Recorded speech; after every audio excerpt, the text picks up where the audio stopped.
तो भाइयों, अगर आपकी याददाश्त चली जाए और कोई भी इंसान आपके पास आए हो तभी मर जाए तो आप क्या करोगे। तो आज की मूवी हमारी इसी के ऊपर है।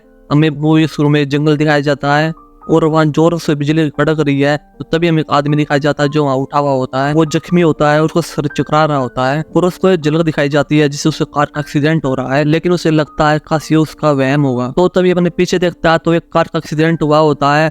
उसे पता लग जाता है ये कोई झूठ नहीं है, ये मेरे साथ रियल में हुआ है। और उसको कुछ भी याद नहीं होता कि उसके साथ ये कैसे हुआ।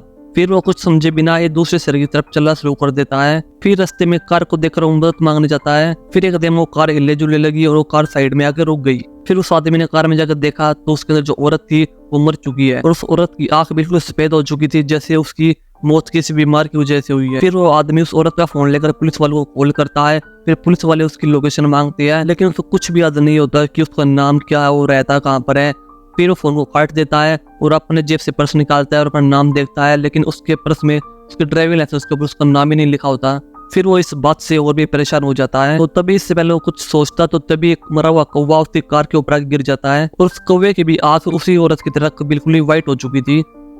फिर वो आदमी सब कुछ छोड़कर पास वाले शहर की तरफ भागने लगा। फिर वो पास के रेस्टोरेंट में जाता है तो तभी अंदर घुसता तो अभी सभी के सभी लोगों की मौत हो चुकी है, सभी की सभी आंख बिल्कुल ही व्हाइट हो चुकी है और वो बहुत घबरा जाता है। उसे लगता है कि कोई वायरस फैल चुका है यहाँ पर, जिसकी वजह से इंसान ही नहीं बल्कि पक्षी भी मर रहे हैं। फिर वो जैसे ही बाहर निकलता तो देखता है बाहर के ड्राइवर की मौत हो चुकी है। फिर वो अपने नाक को ढक लेता है और शहर का नक्शा देखने के लिए जाता है। फिर नक्शा मिलने के बाद जो उसके ड्राइविंग इंस्पेक्टर होता है वो उसकी तरफ बढ़ने लग जाता है। फिर कुछ देर बाद वो एक घर पर पहुंचता है, शायद वो उसी का घर था। फिर वो आवाज लगाता है लेकिन कोई नहीं बोलता, तो फिर वो दरवाजे को तोड़कर अंदर घुस जाता है। फिर वो फोन के वॉइस मेल पर अपनी आवाज सुनकर उसे पता लग जाता है कि हाँ ये मेरा ही घर है। और फोन के वॉइस मेल से उसे ये भी पता चल जाता है कि उसका नाम लियम है और जिन लोगों को उसने मरा हुआ देखा था उन सभी की खबरें टीवी पर दिखाई जा रही थी। और एक्सपर्ट का कहना यह था कि ये जानलेवा वायरस है और उन्होंने लोगों से कहा कि सब अपने घर के अंदर ही रहे। फिर लियम देखता है उसके पास में एक आदमी ट्रैक्टर के ऊपर बैठा हुआ है।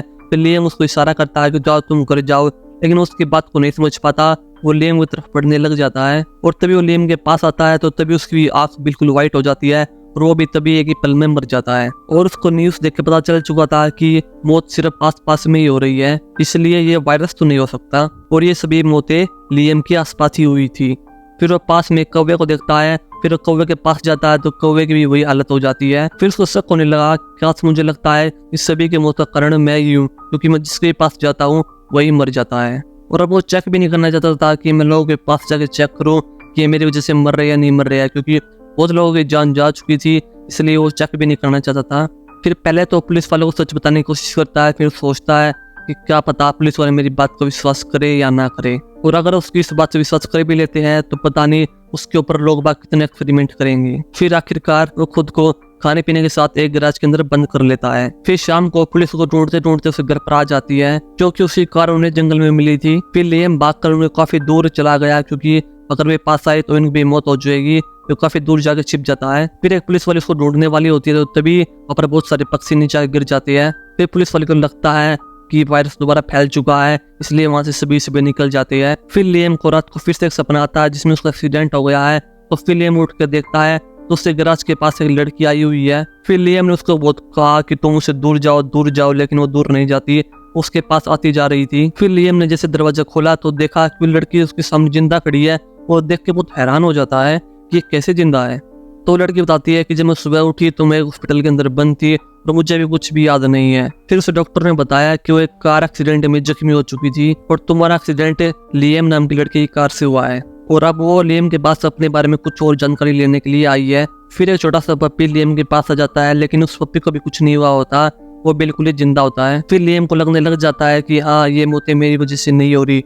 जो लड़की होती है उसका नाम जैन होता है। फिर जैन भी अंदर आ जाती है और वो देखती है कभी हम दोनों साथी तो नहीं रहते, लेकिन अलमारी के अंदर तो सिर्फ लियम के कपड़े टंगे होते हैं। फिर लियम को परछाई देखकर ऐसा एहसास होता है कि जिस दिन उसका एक्सीडेंट हुआ उसी के साथ लियम के साथ जैनी थी। तो तभी भी एक नक्शा निकालते हैं और देखती है जहाँ पर उनका एक्सीडेंट हुआ था वहाँ पर एक ब्रिज था। फिर उन्हें फैसला किया हम वहाँ पर जाएंगे और जाके देखेंगे कि क्या उस ब्रिज का राज। फिर अगले सुबह वे ब्रिज पर पहुंचती है, लेकिन उन दोनों को कुछ भी याद नहीं होता। फिर जैन को एक झलक याद आती है कि एक दिन वो ब्रिज के ऊपर खड़ी हुई थी एक खाली पेपर को हाथ में पकड़े हुए, और उसने उस पेपर को पानी में फेंक दिया और उसके साथ उस टाइम लियोन था। लेकिन अभी कुछ साफ नहीं था, क्योंकि उन्हें पता नहीं था कि ये हुआ तो हुआ कैसे। फिर उन्होंने सोचा जहाँ पर हमारी गाड़ी क्रैश हुई थी क्या पता वहां पर जाकर हमें कुछ याद आ जाए। और फिर क्रैश की जगह पर एक बहुत बड़ा काले कलर का गोला बना हुआ था। फिर ये गोला देखकर उन दोनों को उस रात की कुछ बातें याद आने लगी कि एक्सीडेंट के बाद में दोनों गोले के आमने सामने खड़े थे। फिर लियम ने हिसाब लगाया कि जितना बड़ा एक गोला है उतनी दूरी पर कोई इंसान पास में आता है तो वो मर जाता है। फिर लियम ने सारी बातें जेन को बताई कि मेरे पास जो भी कोई आता है वो मर जाता है। तो ये बात सुनकर जॉन डर जाती है और वहां से भागने लग जाती है। फिर लियम उसका पीछा करने लग जाता है। फिर उसके सामने एक पुलिस वाले की कार आ जाती है। फिर वो पुलिस वाले लियम को पहचान लेती है क्योंकि एक्सीडेंट के बाद उसकी गाड़ी जंगल में मिलने के बाद वो लियम को जानती है।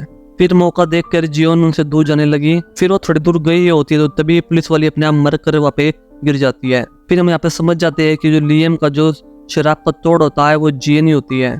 अगर जियन लियम के पास रहेगी किसी की भी मौत नहीं होगी। फिर लियम जियन को भरोसा दिलाने के लिए एक बकरी के पास आता है। फिर वो जियन को धीरे धीरे दूर जाने के लिए बोलता है। फिर वो थोड़ी दूर जाने के बाद बकरी अपने आप मर जाती है। फिर जियन को भी यकीन हो जाता है कि लियम बिल्कुल ठीक कह रहा है। फिर दोनों हॉस्पिटल में जाते हैं MRI के स्कैन के लिए। मुझे लगता है स्कैन के बाद उन्हें पता चल जाएगा कि ये मौतें क्यों हो रही है। और इसी दौरान वे दोनों पास रहते हैं क्योंकि अगर ये दूर चले गए तो क्या पता कोई डॉक्टर ही मर जाए। लेकिन उनकी रिपोर्ट बिल्कुल नॉर्मल आ जाती है। फिर वे लियम का नाम न्यूज पर देखते हैं और उन्हें लियम घर के पास 2 लाशें मिली है जिनका उनका सारा शक लियम के ऊपर जा चुका है। फिर लियम और जियन जानते हैं अगर लियम पकड़ा गया तो लोग भी मौत हो जाएगी अगर वे दूर चले गए तो। लेकिन पुलिस वाले तो तभी हॉस्पिटल पहुंच जाते हैं। फिर वे दोनों तेजी से लिफ्ट की तरफ भागते हैं। फिर लियम तो लिफ्ट के अंदर चला जाता है लेकिन जियन की एक तस्वीर के ऊपर नजर पड़ जाती है और वो सोचती है कि ये तो वही तस्वीर है जब मैं पुल के ऊपर खड़ी थी तो कोई खाली पेपर नहीं था बल्कि उस खाली पेपर के ऊपर एक फोटो थी जो कि मिसिंग थी और फोटो वो जियन की थी। तो फिर हम देखते हैं कि लियम और जियन अलग अलग हो चुके हैं और लियम लिफ्ट में जितने भी आदमी होते हैं उनको बोलता है अगर लिफ्ट का दरवाजा खुले तो तुम सब मुझसे दूर भाग जाना। फिर सभी ऐसा ही करते हैं, सभी भाग जाते हैं। तो तभी वहाँ पर जियन आ जाती है और इस बार किसी की भी मौत नहीं होती। फिर ये दोनों वहाँ से निकलकर एक सुनसान जगह पर जाकर रुक जाते हैं और रात भर कार में ही रहते हैं। फिर लियम की कार क्रैश के सपने के दौरान दोबारा से एक बार आँख खुल जाती है। फिर जियन रेडियो में आवाज सुनती है कि पुलिस वालों को पता चल चुका है लियम और जियन दोनों साथ ही में हैं। फिर जियन को पता लगता है कि जो उसका पति सैम है उसको बुला रहा है तो उसको यहाँ पे पता चल जाता है कि जेन शादीशुदा है। फिर ये दोनों सैम से मदद मांगने के लिए जाते हैं लेकिन सैम को उनको तभी उनके ऊपर बिल्कुल विश्वास नहीं होता। फिर लियम ने कुछ पक्षियों को मार के दिखाया तो फिर सैम को विश्वास हो जाता है। फिर ये तीनों सैम को भी इसमें जाकर छिप जाते हैं। फिर लियम को एक गुमशुदा लड़की का पोस्टर मिलता है और जिसपे जेन की तस्वीर थी लेकिन नाम किसी और का। फिर सैम ने बताया कि जेन का असली नाम रोज है और वो तस्वीर उसकी जुड़वा बहन लिली की थी और वो कुछ महीने पहले गुम हो गई थी और फिर वो कभी लौट के नहीं आई और उसके खो जाने पर जैन भी डिप्रेशन में चली गई थी। और इस कहानी से जैन की याददाश्त धीरे धीरे करके वापस आ रही थी और उसे याद आ रहा था कि उस रात को जैन ने बिल्कुल उम्मीद छोड़ दी थी कि दोबारा वो अपनी बहन को देख पाएगी। वो उस रात सुसाइड करने वाली होती है तो तभी लियम ने उसकी जान बचाई थी। वे दोनों उस दिन उस ब्रिज से जा ही रहे होते हैं और उनका एक्सीडेंट हो गया। फिर वहाँ पर पुलिस आ जाती है और उन दोनों को अलग कर देती और फिर अलग करने के बाद कुछ ही सेकंड के अंदर सभी पुलिस वाले मर गए।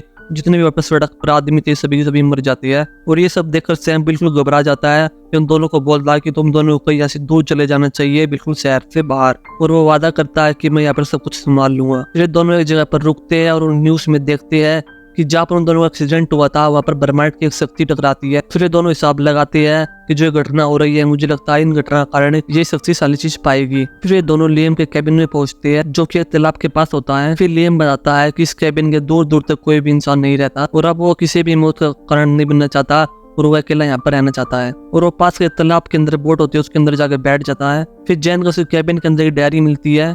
उस डायरी के अंदर बहुत सारी गुमशुदा लड़कियां की तस्वीरें होती है, उनकी डिटेल भी लिखी होती है। फिर जैन देखती है कि डायरी के लास्ट पन्ने के अंदर उसकी बहन लिली की भी तस्वीर होती है, उस डिटेल भी लिखी होती है और अगले पन्ने पर खुद उसी का नाम लिखा होता है। और यहाँ पर खुलासा होता है कि जो लियम था वो एक सीरियल किलर था जो कि लड़कियों को किडनैप कर मार देता था। और अब लियम को भी धीरे धीरे करके उसकी बात याद आ रही थी, कैसे उन्हें जीएम की बहन लिली को कैसे यहाँ पर पानी में दबोच के मार दिया था और वो जेन के साथ भी ऐसे करने वाला था। फिर उनको याद आता है कि उस रात को हम दोनों जा रहे थे और लियम उसको बेहोश करने वाला ही होता था। तो तभी हम दोनों की हाथापाई हो जाती है जिस कारण गाड़ी का एक्सीडेंट हो जाता है। लेकिन हम दोनों गाड़ी से सही सलामत बाहर आ जाते हैं। तो तभी ब्रह्मांड की शक्ति वहाँ पर आ जाती है जिसके कारण उनके आसपास से गोला बन जाता है और उसके बाद उनके साथ पता नहीं क्या हुआ, उन दोनों को याद नहीं होता। और आखिरकार उन दोनों को असलियत समझ में आ चुकी थी और लियम को अपने अतीत के कामों को याद कर उल्टी आने लग जाती है कि मैं कैसा इंसान था, कैसे कैसे काम करता था। फिर पीछे से उसके ऊपर कोई बंदूक तान देता है और बल्कि ये और कोई नहीं बल्कि जेन थी। फिर उसने लियम से अपनी बहन को बाहर निकालने के लिए बोलता है, प्लीज मेरी बहन को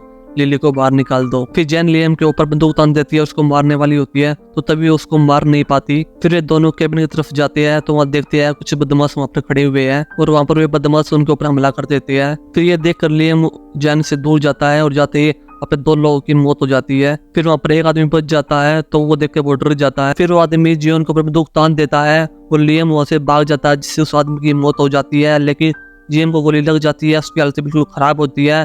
फिर उसको उठाकर हॉस्पिटल में लेके आता है। फिर डॉक्टर उसको ट्रीटमेंट करने के लिए उसको अंदर ले जाते हैं। फिर लियम की यादाश्त आने के बाद उसको अपने खुद से ही बहुत शर्म आ रही होती है और वो अपने अपराधों के लिए बहुत शर्मिंदा था और अब वो और लोगों को मरना नहीं देना चाहता था, इसलिए खुद को शूट कर लेता है।